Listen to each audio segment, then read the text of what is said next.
Flutter Entertainment. Ticker symbol is FLTR. And I think it'd be best to go through the brands because it's probably what they're most famous for. A lot of familiar faces before I get into the stock itself. So their brands include Paddy Power, Betfair, Fanduel, Foxbet, Sportsbet, TVG, ajarabet.com, Pokerstars, Sky Betting and Gaming, and Airtron Risk Management. So it's in the casinos and gambling industry. At the moment, it trades for about £129.76, and it's headquartered in Ireland, but it says the UK and UK based global sports betting and gaming operator. So maybe it's just the headquarters that's in Ireland. But the company operates through 4 divisions, which are online, Australia, US, and retail. The online division operates the Paddy Power, Betfair, and Ajarabet online sports betting and gaming brands. The Australia division consists of the Sportsbet online sports betting brand.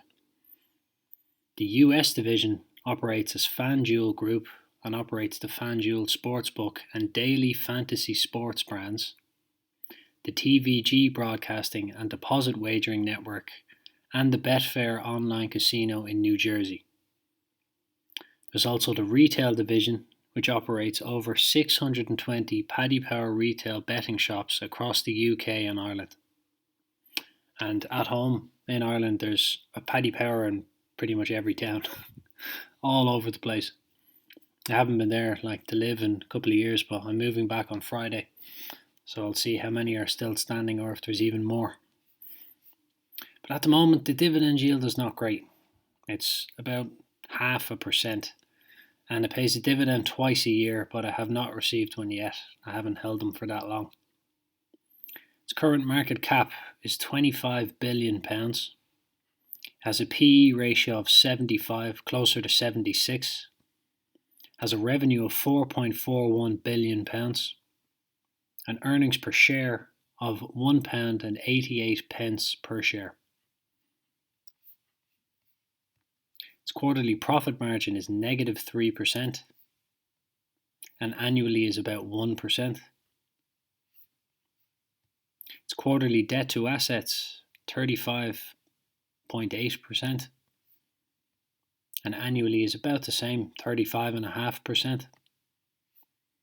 And its annual cash flow from operating is £998.4 million. From investing is £234.9 million, and from financing is negative £754.8 million. Currently has a payout ratio for last year was 65%, which is pretty good. They're paying out just over half of their profits. And it appears over the last couple of years at least that they've been paying out less and less, which is obviously not great for dividends, but better for the company, I'd say, because they're not paying out as much, they can keep it. And the dividend history, it's not hugely detailed. As far as the dividend stock goes, this is not a fantastic one, being honest, but very popular, and I have high hopes for the share price because this business has been around for a long time and it's not going anywhere. And Paddy Power at home is very popular. So it looks like 2012 they paid 1, and then since then they've paid 2 dividends per year. And usually with any stock that pays a dividend twice a year, there'll be big fluctuations between the interim and the final, which are the first and second payments. And last year, in May of 2020, it paid £1.33 per share. And then in 2019, the interim looks like 67 pence, and the final looks like £1.33 per share. So it's not fantastic.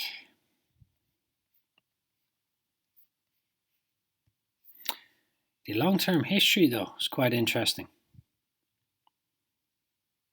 It seems to be maintaining and slightly growing. This goes back to 2010, and then in 2015 it went from about £38 per share to about £99 per share.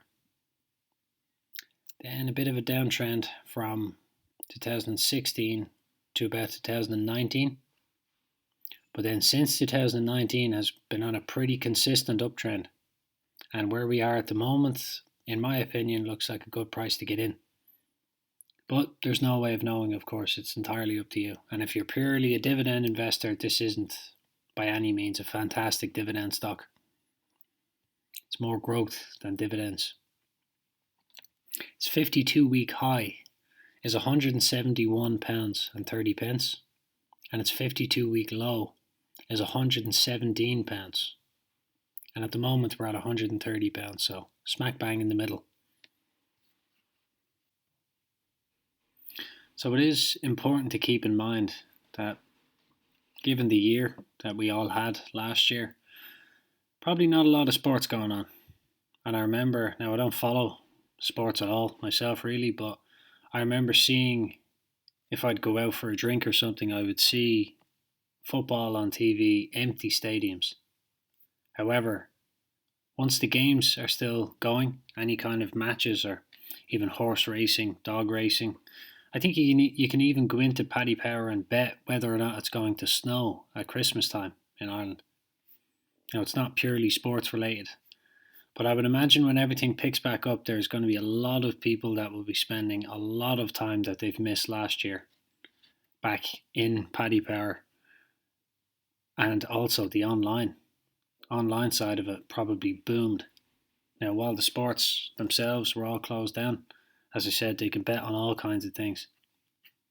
But to be completely honest, I don't have a huge amount of personal experience dealing with Paddy Power or even any of the other brands because I'm not much of a sports person myself.